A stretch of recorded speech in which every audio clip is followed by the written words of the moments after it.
you for sending me that link yesterday. I don't know what I did with You're it. welcome. But now I got it saved on my, right now. I didn't do that last time. I didn't, I wasn't very chatty. You caught me in the middle of, I was in the middle of holding up a bed while we was assembling it. I was like, let me text this. And I sent it and I was like, Well, you could have waited. It wasn't that big a deal. Oh, I should have cleaned my glasses this morning. We are recording, by the way. I'm sorry, what? We are recording, by the way. Okay. It's all right. All right. Well, We're still human. hope everybody was able to watch the lessons this week Mm-hmm. as opposed to our last week situation. That's good. All right. So this week we're on the Church of Smyrna, which is the second church here listed.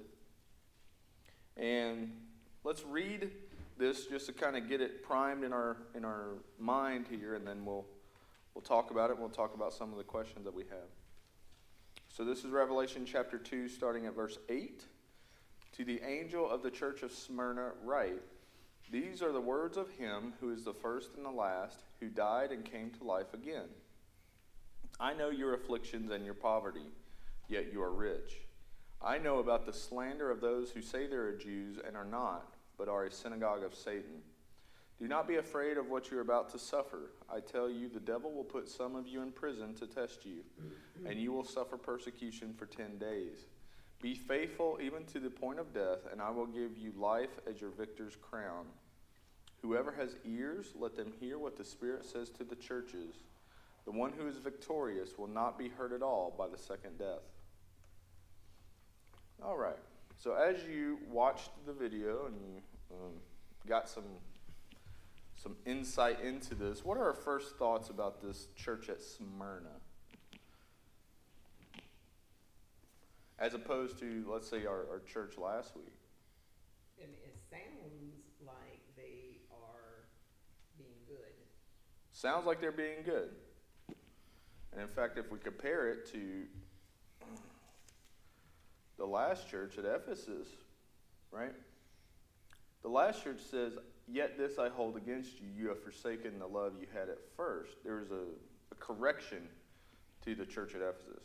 We don't see that same correction here.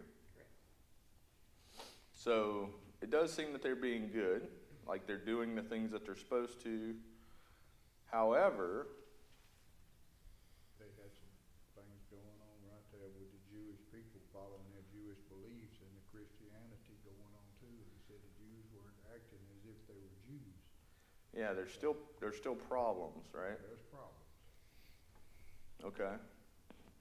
So, we say that they're doing all the right things, right? There's no rebuke. Christ doesn't have anything to correct them on. But they're still going to go through persecution and suffering. I think we can learn something from that. We can be doing all the right things, and suffering will still happen, right? It's almost like they will suffer because they are doing the right thing. In fact, they will. They will, right? So, Engine light came on. I'm sorry, Brian? The check engine light came on. It could be minor, it could be serious. Yeah, well, this is going to be serious. So, I don't know, see, in my mind, I'm getting kind of, it's all mismatched because not only am I studying this, I'm studying other things related to this to kind of get a broader picture. But I don't think this session right here is focusing more on the letter and what it means to the churches, but there's a lot of historical background, right, associated with the church at Smyrna. And like Ephesus, it was a port city, right? This is about 40 miles north, slightly east of Ephesus, and it was a port city. In fact, it's still there today, if you want to go, although they changed the name of the city. It's now called Izmir. It's in modern-day Turkey. And it's still there. Unlike Ephesus, where the silt had, moved the river down. I don't know if they cleaned it up or just this river doesn't have as much silt, but it's still there, still on the port.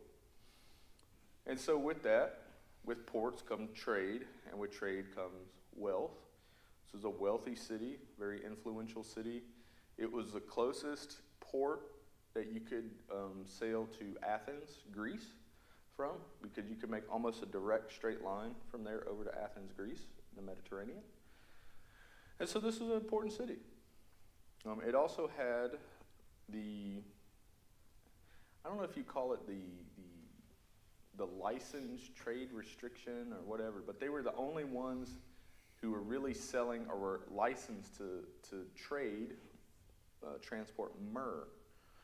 So if you're familiar with that term, it's what do you call it, the ointment, the fragrant ointment used for a lot of times the death process. They'd rub that on the bodies, produce a fragrant. Also, it seemed to have a sedative effect if you had it. But all of that came through Smyrna. In fact, it's in the name, Smyrna, right? The myrrh in Smyrna.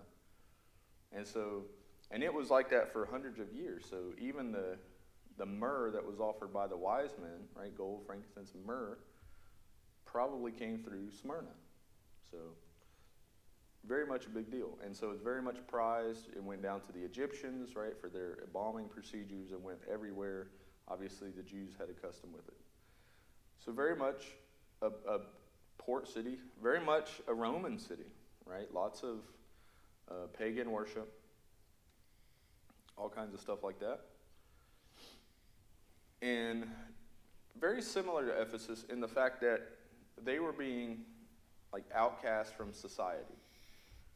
So, right, in order to be a part of this society, especially with trade, right, you had the trade unions and guilds, and you had to basically be a Roman citizen. You had to, do the things that Rome wanted you to do, which one of those things was every year you had to come up and you would get a certificate that would say you've claimed that Caesar is Lord, and you had to go offer some,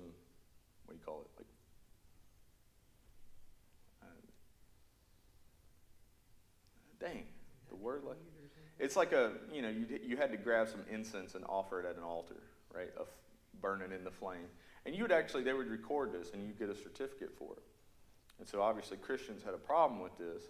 And so if you didn't have their certificate, bad news, right? Because not only could you not really trade as well because you're one of those icky Christians, but the Roman authorities were also not very pleased with you. And, not claiming Caesar as Lord could cause major problems in your life, including up to death. So, right, that's kind of the context here that we're dealing with. I mean, how much, I get that maybe you've been ridiculed or been questioned on your faith, but I don't think many of us have actually lost a job or have been unable to proceed in, gaining a living because of our Christian faith, right? That's the kind of persecution that they were going through. So this is a big deal, and this is what he's mentioning when he says, I know your afflictions and your poverty, right? They were poor. They had nothing because they couldn't participate in society.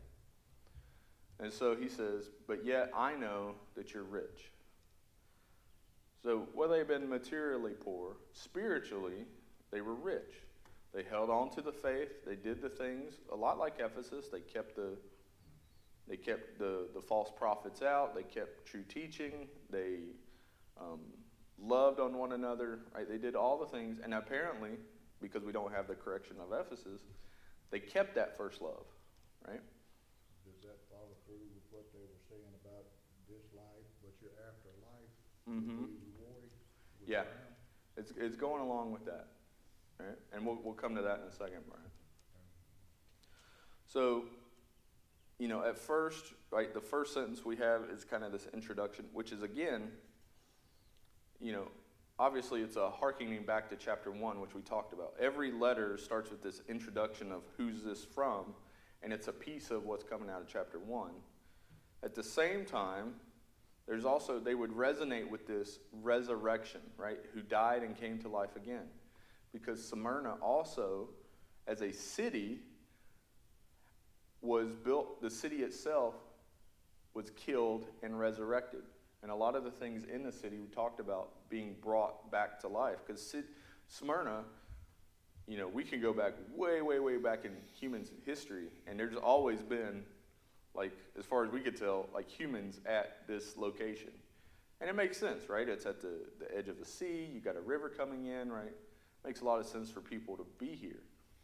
And that city grew and it became, a major city, and then it was destroyed, and then they rebuilt it later. Alexander the Great came and said, I want to rebuild this city. And so the city itself would have, references to the fact that the city died and was, came back to life. And so there's almost a play on words here that Jesus is trying to say to them. Hey, you resonate with this. I am, but you resonate with this. He said something in the video, though, that struck me is when Smyrna was destroyed, he said it laid for centuries before it was rebuilt. Mm-hmm. If it was so important, why did it take so long for somebody to rebuild it, I wonder? Well, it takes a lot of effort to rebuild a city. Centuries?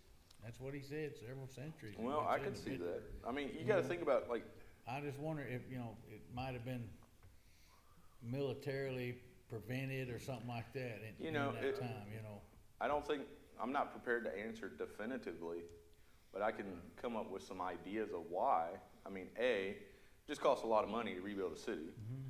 B, it's not like today where we have police and military out there. Like, if you go out on your own to rebuild, have a nice spot, you don't necessarily have protection, right? So not only do you have to go out there and have the money to rebuild it, but you also got to have the money to go out there and protect it. Mm-hmm. And I think that's probably why it took Alexander the Great to come along and be like, okay, I want to rebuild this city. I look at it as a trade war that somebody had tried to take over what they were doing with the myrrh because it was real lucrative to them. And somebody else was trying to get into the business, was holding them up, making any Possibly. progress because it didn't have the Possibly. merchants coming in. And you got to have money coming in. And you also got to think, too, like, somewhere there was a cutoff. I mean, when we talk about, the city lay desolate for centuries, it's not like there was nobody there. It just means that there wasn't a major city. I'm sure that there were, spurts of people there and coming and going, but it's not like it was, like, desolate for centuries. Well, that's what I was getting at, because if you're selling something and somebody comes in and you get competition, yours just kind of goes to the wayside till Yeah. later it's like Mm-hmm. builds back up. Yeah. And that could be part, I'm just coming up with potential reasons why. I don't think anybody knows, specifically why. I mean, that's just thoughts off the top of my head. Well, you'd said you'd been doing that other research. Yeah, I did not come across the reason why in Okay, that. that's So, fine. The Myrrh Mafia. yeah, maybe. That's what I'm looking at. I mean, Pretty popular. wherever there's money, there's competition. Right? That's And as true corruption. today as it was yesterday. And corruption. And corruption. So, now he says this, I know about the slander of those who say that they are Jews, but they are not, but are a synagogue of Satan. So in this city, we'll come across like three major problems, or not problems for the church, but say pressures on the church that are, weighing down the church. First of all is the slander from other Jews. Now, this isn't anything new, right? Jews didn't have the best history with Christ. They killed him. So, this isn't anything new. Jews also had a political motivation because they were given a special exemption from Rome to not declare Caesar as Lord. They had a special exemption. But that exemption was being threatened by these Christians. Because while the Jews could say, we serve the one true God, and Rome gave them an exception, Christians were also claiming that. But they didn't have the exemption. And this was causing, Rome was like, you know what, we're going to get rid of all the exceptions. Everybody's going to submit to Rome. Jews didn't want that. So they were trying to, kick the Christians out because it was going to cause them a major problem soon. Jews was always looking for another leader too to come along, like Abraham and Mm-hmm. Moses and all this. They were always looking for somebody higher up to come in. Yeah.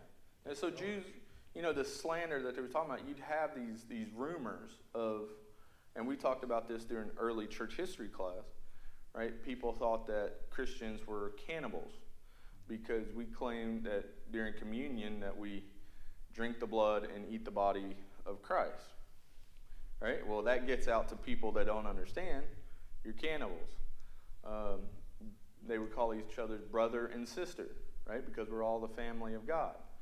But yet in Roman culture, that would be like, well, we're changing the structure of the family. This is,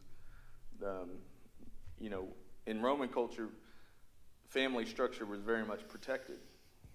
And we would say, well, that we're the epitome of the family. But you get that out and it goes through the rumor mill, right? And so you could see where like these rumors and slanders would build up, and Christians were kind of outcast on society, right? They were pushed to the outskirts. And so, Jesus is saying, I know that these are happening to you, right? That's what Jesus is acknowledging, right? I'm there with you. I know that these things are happening. And I know that they say they're Jews, but they're not, right? They're a synagogue of Satan, which is, to me, a very harsh, right, words, right, to be called a synagogue of Satan. Even in today's society, going back to what I was talking about trade, Jewish people have always been real shrewd in business. They were minded. So maybe that was their terms of getting them out of business, was to take their trade. There's a lot of reasons why. I mean, Jews have been historically involved in business. It's funny here that we see in the early church, we have the Jews slandering the Christians to take them away. And then we have later on in history, we have Christians, so-called Jews slandering Christians. And then we have so-called Christians slandering Jews. Imagine what was happening there in Nazi Germany during World War II, right? Those people claimed to be Christian. Now we would say they got a problem, right, with their Christianity. But, it's kind of weird how history has flip-flopped over the ages, right? It's all about deception. I mean, maybe something to it. I don't know. So Jews, they're a synagogue of Satan, but he says, do not be afraid of what you're about to suffer. Suffering is about to happen. I tell you, the devil will put some of you in prison to test you. Some of you are going to prison. And you will suffer, to test you. And you will suffer persecution for 10 days. Be faithful even to the point of death, and I will give you the crown of life, or give you life as your victor's crown. So some of you go into prison. You're going to suffer persecution for 10 days. Now, I researched this 10 days, and most people would agree that this is a term to mean a short period of time. But I have seen there, in my research, I've seen arguments for a literal 10 days, which I don't personally see. Somebody referred it maybe back to Isaiah when days, or, when Isaiah talks about weeks, they really mean years. And, these days really meant 10 years of persecution, because there was 10 years of intense persecution under a particular Roman emperor, Domitian. I didn't really see that either. I think it means a short period of time, but I think the point is especially like in context, right? What he's saying here versus the rest of Revelation, which we're not really covering, but where it goes through the end times, right? There's going to be you're going to suffer persecution for 10 days, but later on in Revelation, you're going to suffer persecution for years, right? He talks about in years. So if you keep those in context, I think in relation, right, this is going to be very short persecution compared to the end of time, or end of humanity, or end of this world. How about that? So you're going to suffer persecution for 10 days, but be faithful even to the point of death. And I will give you life as your victor's crown. Now, the crown would obviously be well known in this time period. You had the early forms of the Olympic Games. You had early forms of just events where people would wear, crowns of garland or whatever, as a sign of victory. Olive branches, whatever, as a sign of crown. And of course you had just the representative, the symbolism of a crown itself, right, which means authority. And so I'm going to give you life as your crown. I look at it like achievements. Yeah, it's an achievement. You've made it. Or, what he's saying is, be faithful even to the point of death, and I will give you life. What? But this all makes sense, and it's nothing new, right? Through all of the New Testament, right? Man is appointed once to die. We know that, right? That was the thing all the way back in Genesis. If you eat this fruit, you will die.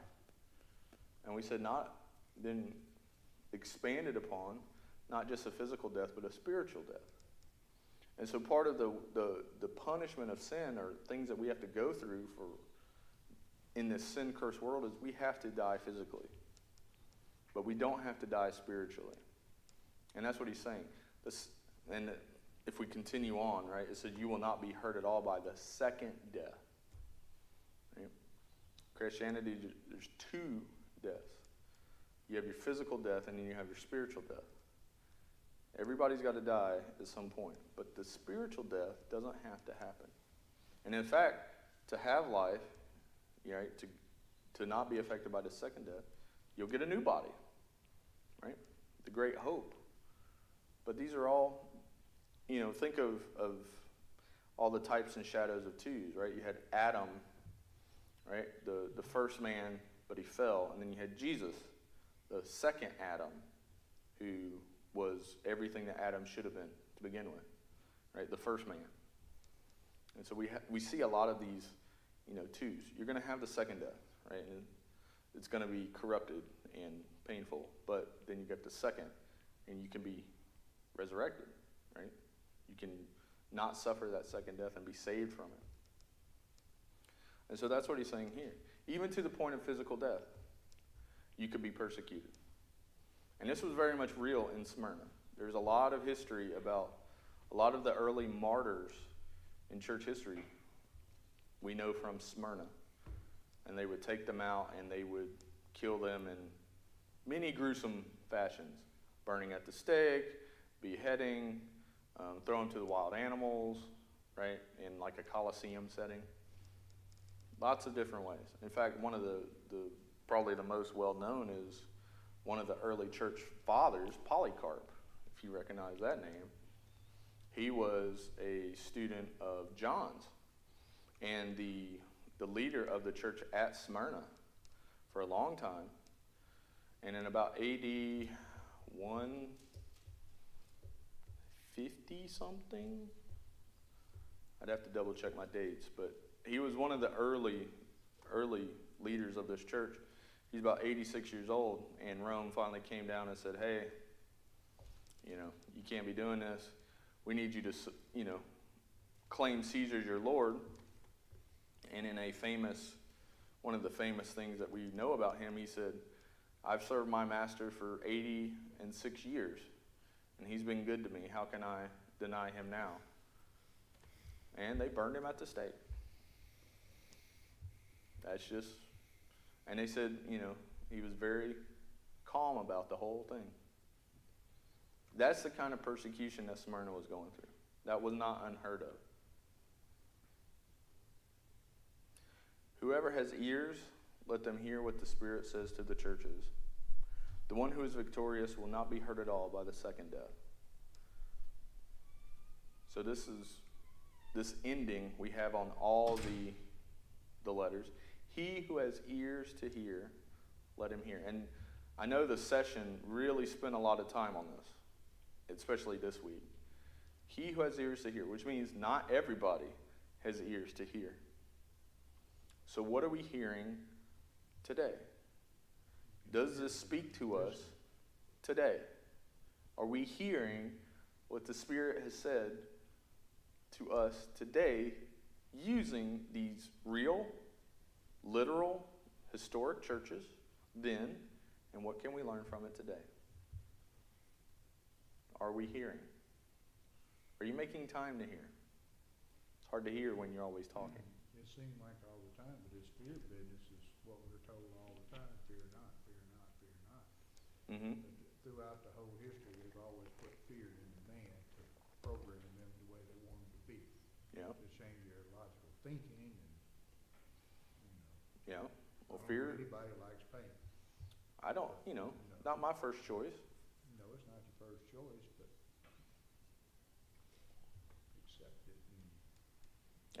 I mean, fear is a great motivator, Oh, yeah. you know, and, you know, I think all of that stuff, you know, it's all, humanity is not just like black and white, right? Like, there's lots of intertwined motivations and stuff, right? In the city, in our churches, in our own lives, right? We have lots of conflicting, like, well, I want to make money, right? So I can be, you know, more comfortable. But then you got to come across this and, you know, I see somebody needs help, right?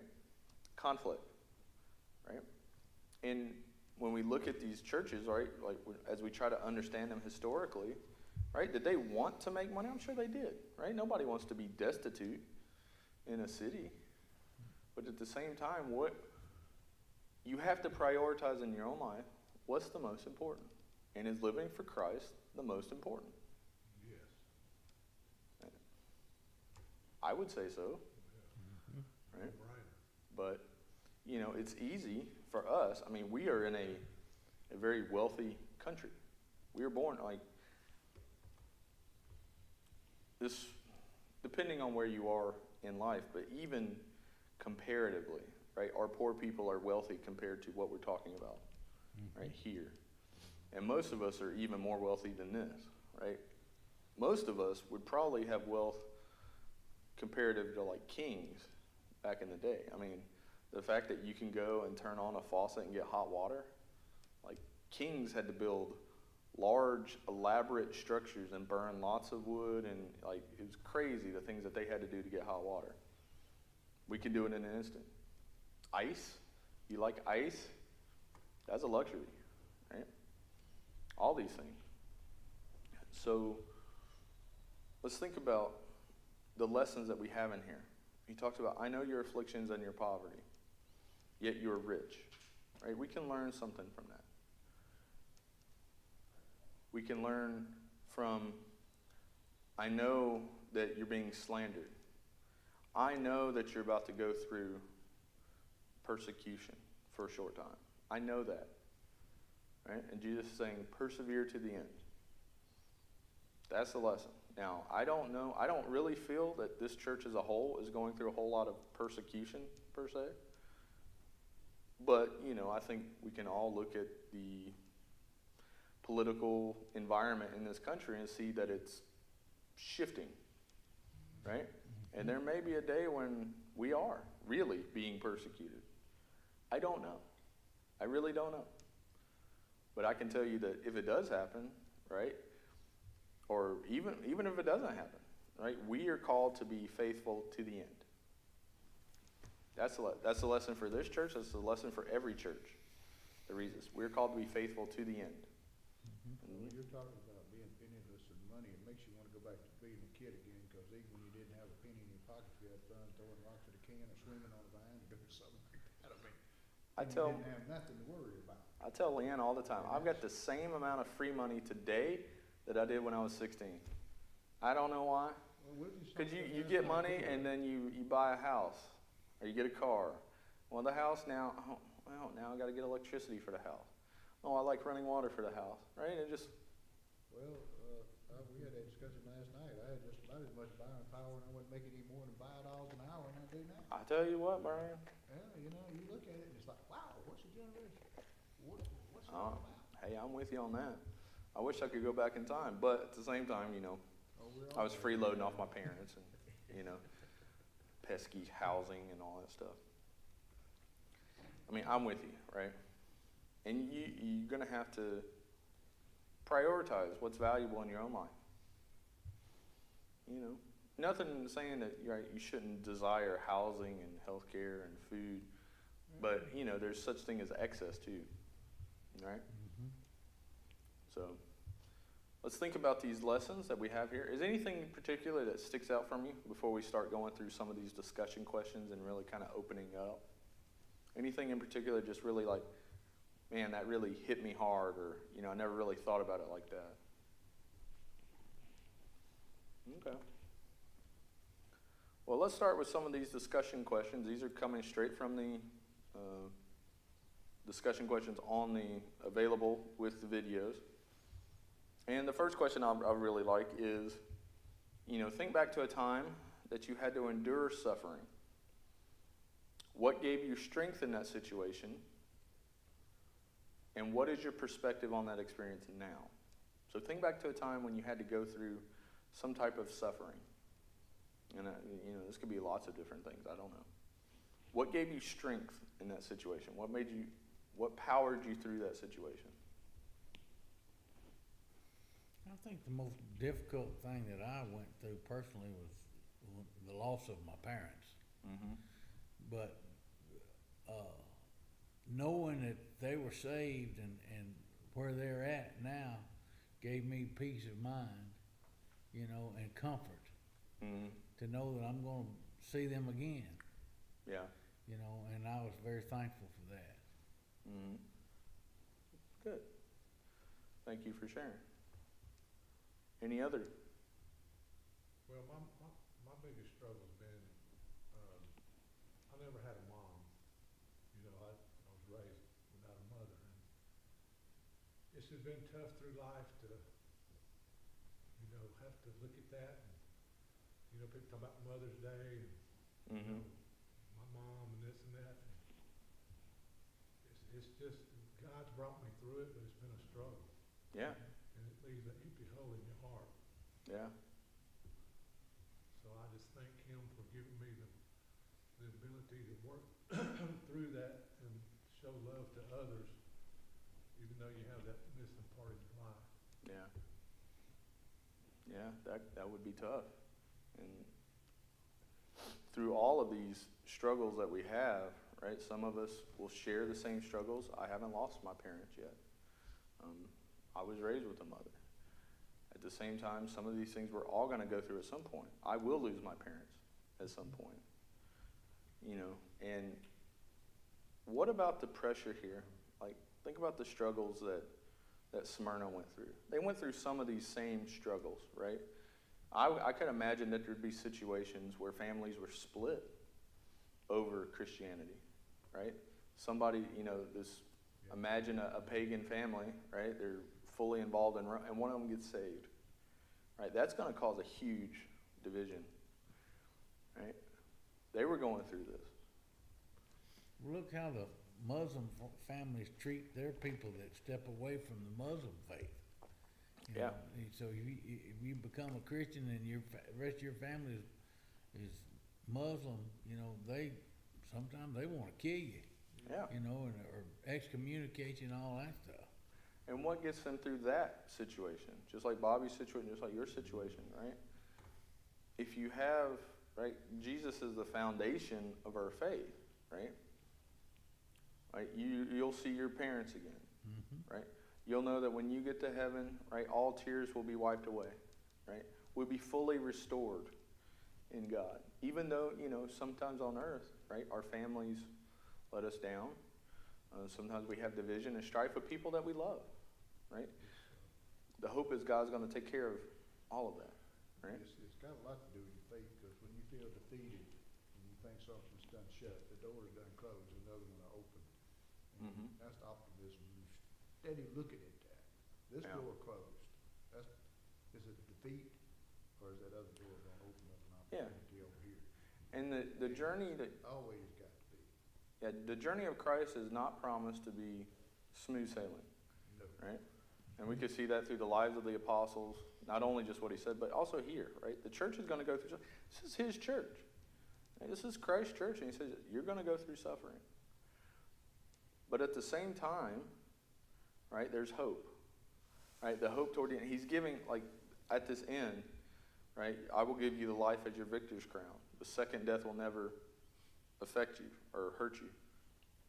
He's kind of giving a sneak peek, right, at the end, right? Because remember, right, we're in the beginning of Revelation. We don't even know yet, right, how it all ends, right?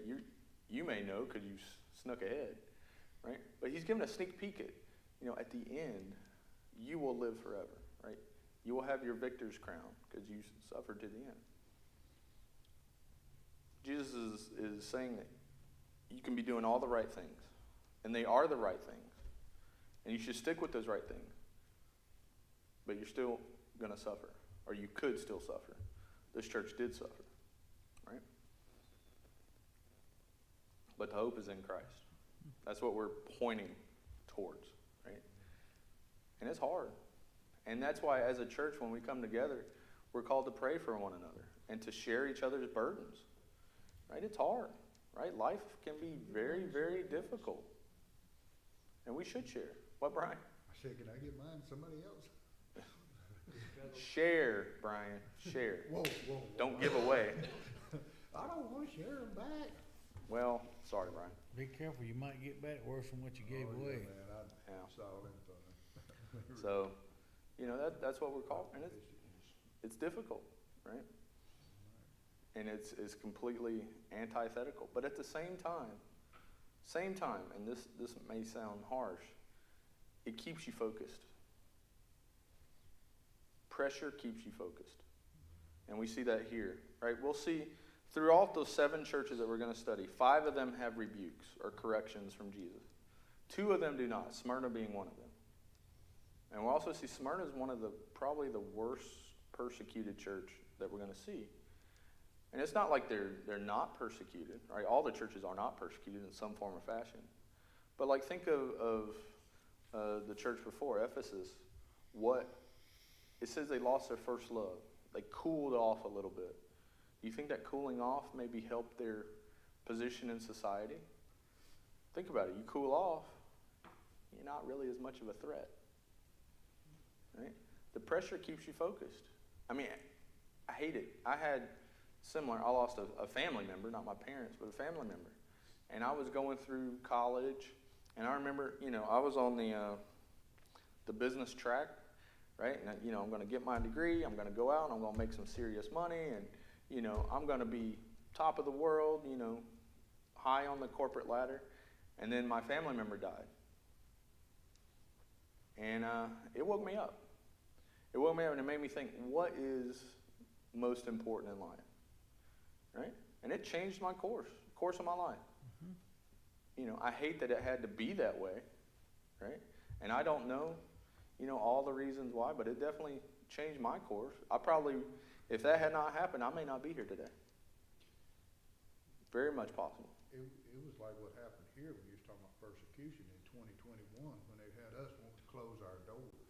Mm-hmm. Thank God we didn't follow that completely. I mean, it was like, you're telling me I can't go to this building, I can't worship, we can't pray together. This is an epidemic. This is when we need God the most. This is when we need Jesus' help.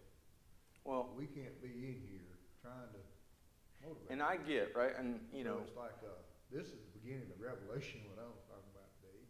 What are we doing? and it could have been, and we still don't know, right? I mean, this thing is, Yeah, but thank God we live in a country where we have the mechanisms to even protest, thank God right? for logical thinking. right? Because you could say those things and not be thrown in jail, Mhm. right? We're not that far gone yet. Now, So far. I get it, right? Things could change, right?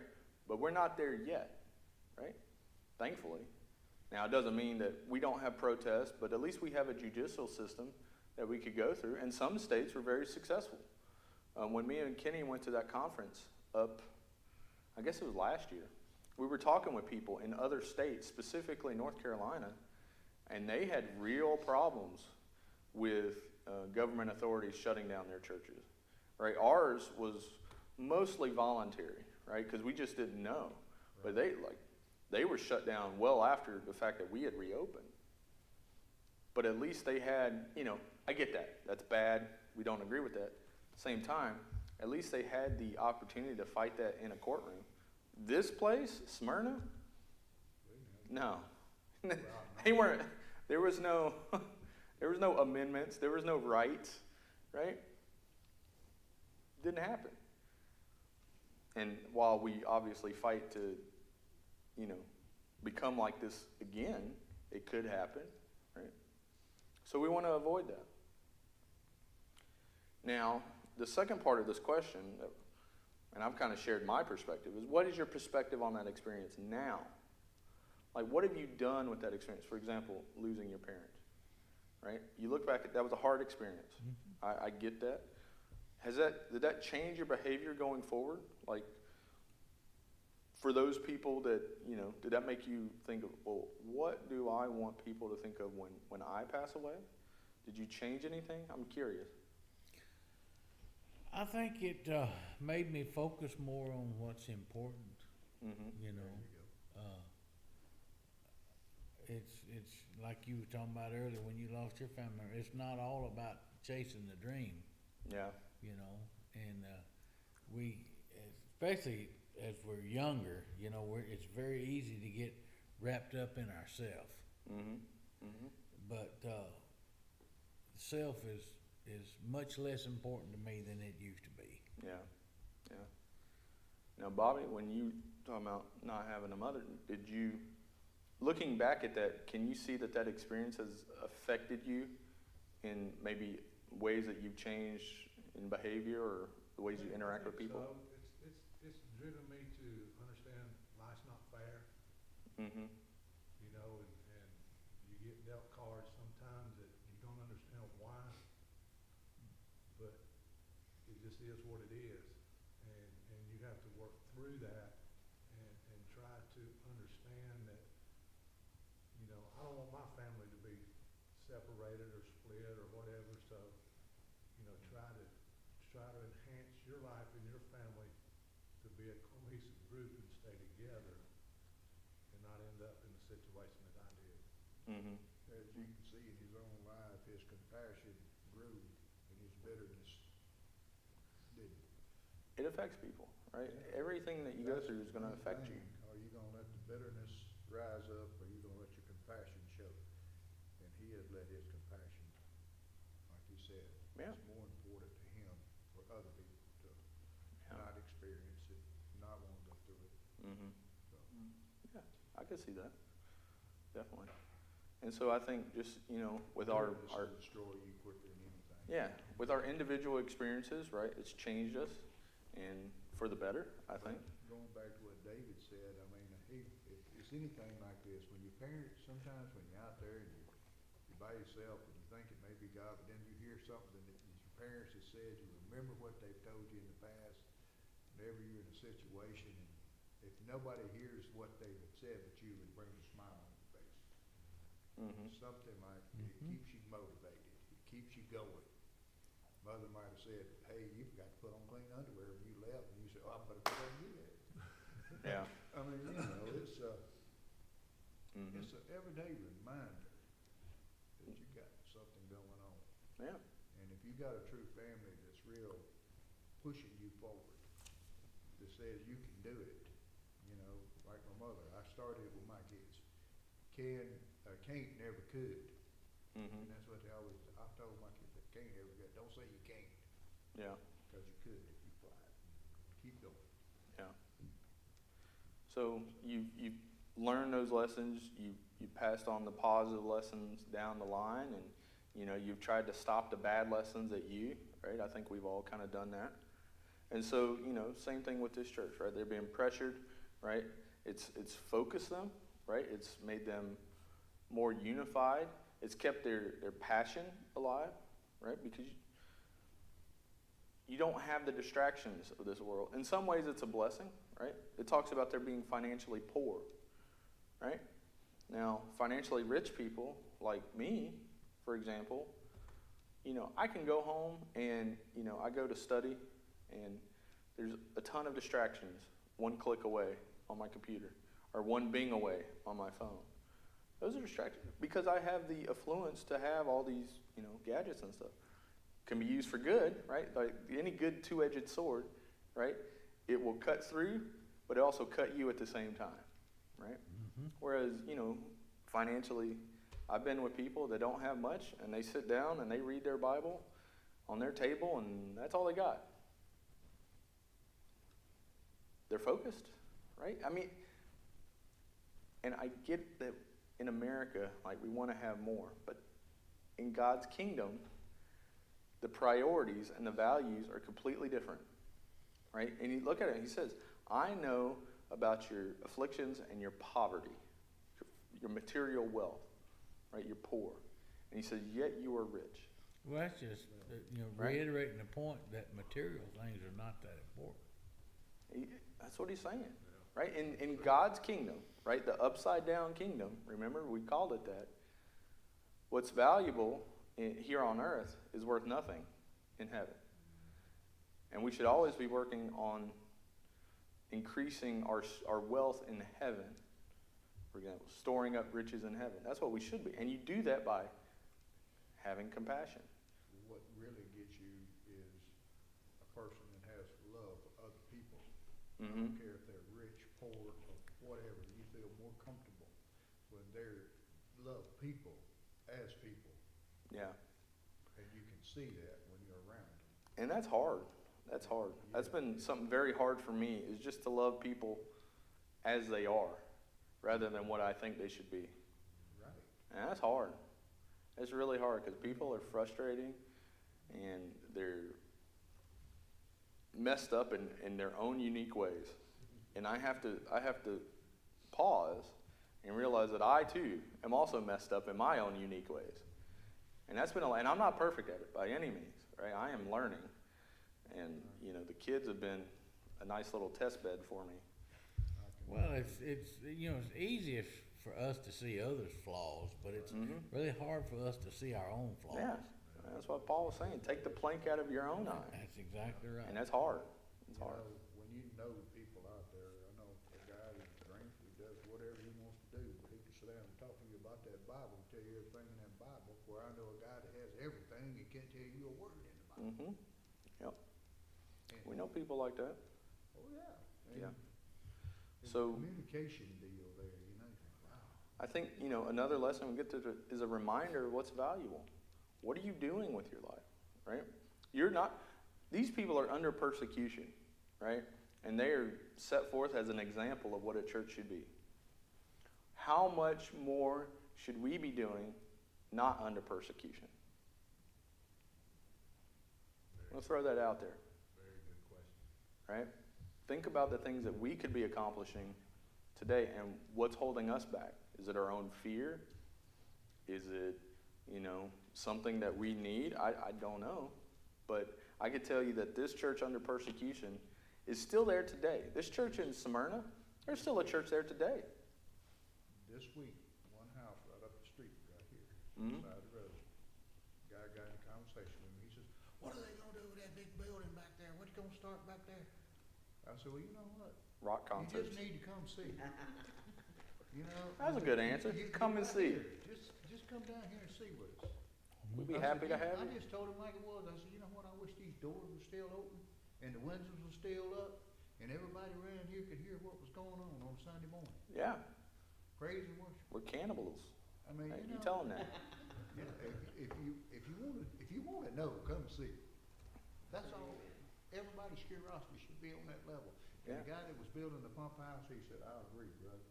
You got it going on." And I never knew he was a Christian till he started talking. And the That's guy up good. here, he's just like, "I'm by myself. I don't have anybody." You got neighbors. Come see. Yeah, and I've talked to people walking around, and they don't come here, but they know this church is here, right? And I say, They come know the on, church here, They right? know some of the people here that might even come Yeah. because I'm here. And just because they don't know, like, this is a small town, right? People know what's going on, right? They know that, Bethel's doing something. They may not know exactly what, but, the word is getting out. And we're not persecuted for it, thankfully. But how much more so could we be? Throw that out as an example.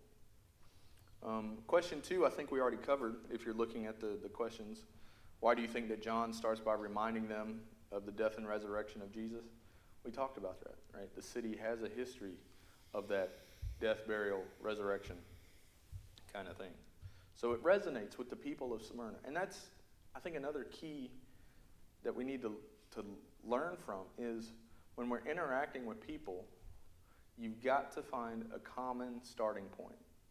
What is something that you can hook onto and hinge on that you both share, right?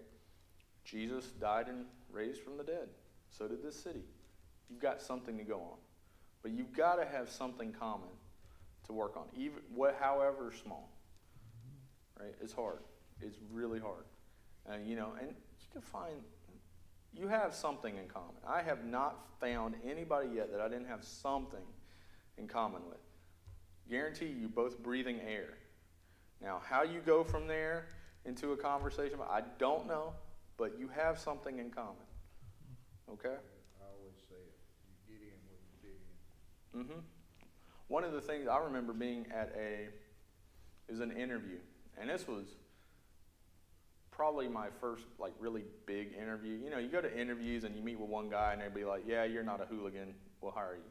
Now, this was like a panel interview, and there's like 6, 7 people in this room, and we're going around, and they're always talking about, you know, what's one of the common questions? How do you deal with conflict, right? And I said, well, you know, you got to find a common ground to start with. And I looked around the room and I saw everybody had a cup of coffee. And I mentioned that, right? Everybody here has coffee. Even if I don't drink coffee, right? I at least know something about coffee, right? We could go on to that. You got to be observant, but you can find something there to hook onto. And I think that's very, very important, especially as we reach out into the community. Because they're going to, if you start coming at them with like, well, you know, the Bible says this, they'll be like, I don't care about the Bible, right? But you could say, I know that you're struggling. I know you're going through a tough time. Maybe they lost their parents, right? And now David, right? He's been through that. He can offer comfort. Maybe, you know, they don't have a parent. They were raised without a parent, right? That, while that's been painful for us, it's also prepared us to help others, right? And we all have unique pains to go through. Mm-hmm. So I would definitely encourage that as we reach out. Curious, right? Hmm? You got to be curious. You got to want to know how things work. Yeah. What motivates? Yeah.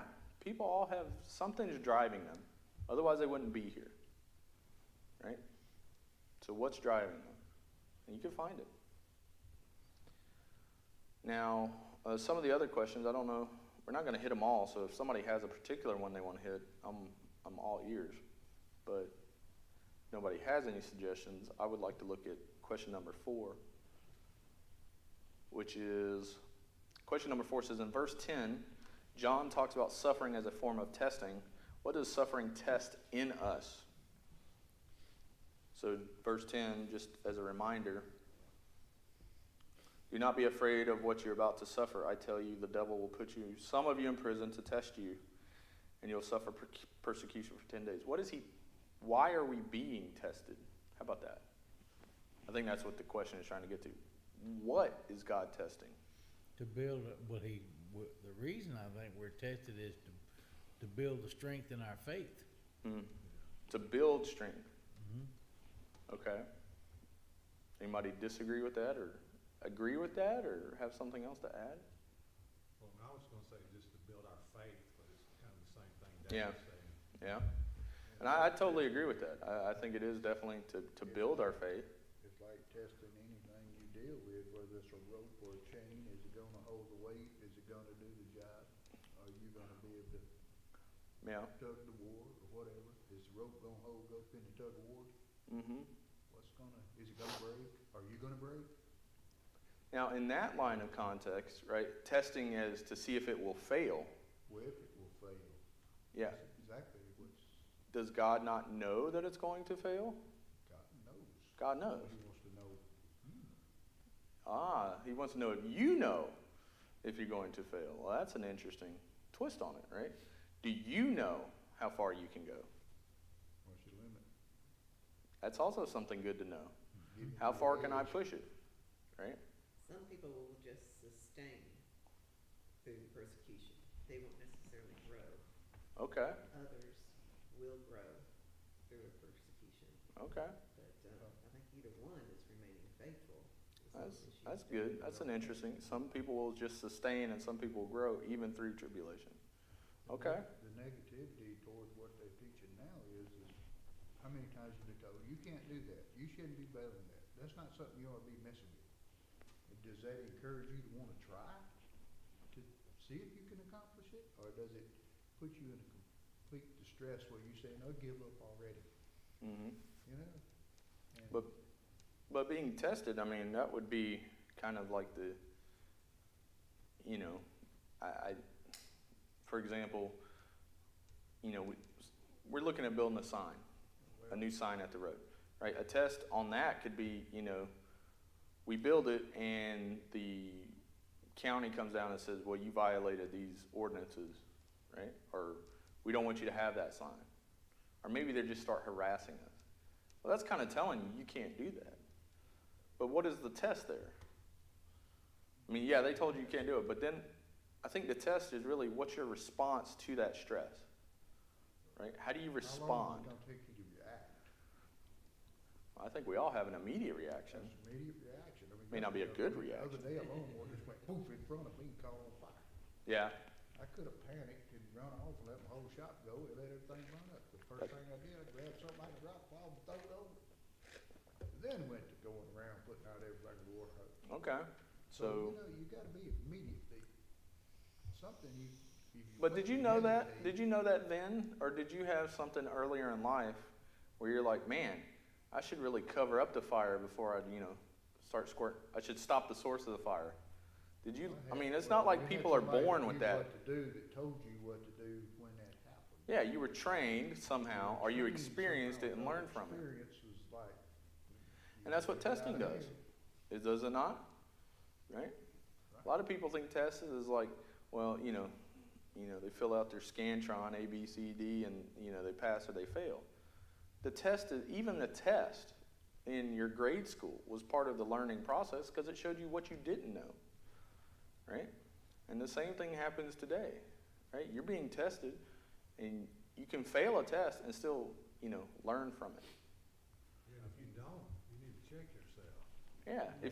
If you keep getting the same test and you keep missing the same answers, like you have a fundamental problem with understanding the material. And the same thing happens spiritually, right? If you keep having the same test for whatever reason, for example, you have a stress and then you get angry, and you have a stress and you get angry, and you realize that's wrong, and then you keep doing it, like you need to be improving this process. Or you have a stress and you lose faith, or you have a stress and you lose faith, that's a problem, right? It shouldn't be that way. So we can learn from that and learn to correct ourselves. And hey, I'm the world's worst at that, right? I am the world's worst at this, and I still have trouble today. So, and not only individually, but as a church, when the church faces stress for whatever reason, do we react in a negative way or a positive way? And then can we learn from that? Right? What does Jesus want us to do? Try again. Right? Jesus put this church, this is Jesus' church. Right? Imagine, like, as your exercise as we close out, now that we've read 2 of these letters, right? And we're going to read 5 more. Think about if Jesus wrote a church to Bethel Baptist Church of Rocky Mount, what would he say today? Think about that. And then think about what would he write to you today? It's just a rhetorical question. But I think your answers internally will guide you in what you ought to be doing and what ought not to be doing. And I think it will guide the church as well. All right, so we've learned something. We've seen a church that has done well and has no correction to them. We've seen a church that for all outward purposes was doing well, but yet Jesus had something against them. So we're going to, if you're keeping a list of the things that we can learn, right? I think we've learned that we should always keep our first love. We should learn that even during times of stress, or even if we're doing all things good, we could still be persecuted, and that would still be within God's will. And we're called to persevere to the end. If your check engine light comes over, pull over and see if it's Sears or not. Who had the power? It was you. Yeah, you're the one with the power steering issue. If you see a puddle underneath your car, maybe you got a problem. Yeah, Right? Done that too. So. Do you just keep driving? I mean, you can. That's one way. We have problems here. I mean, everybody sees them. I said, whoa. Yeah, maybe you should stop and fix it. Good point. Automotive. So, any other thoughts or questions before we close? Some people just put more fluid in, they don't have to fix it. I thought about that. I put half a gallon in mine. Sometimes keep adding to it. I mean, you could do that. Well, you can get by with it for a little while. Yeah. Yeah, till it gets worse. All right. Well, if nothing else, let's close in prayer. Father, thank you for this opportunity for us to come and study your word, your letter to the church of Smyrna. I pray that you'll open our hearts and let us have ears to hear what the Spirit is saying to the churches back then and even today. I pray that we would apply these lessons to our heart, and then we go out and witness to the world for you, that we'd be able to apply them and show them the love of God for you. All these things I ask for in Jesus' name. Amen. Amen.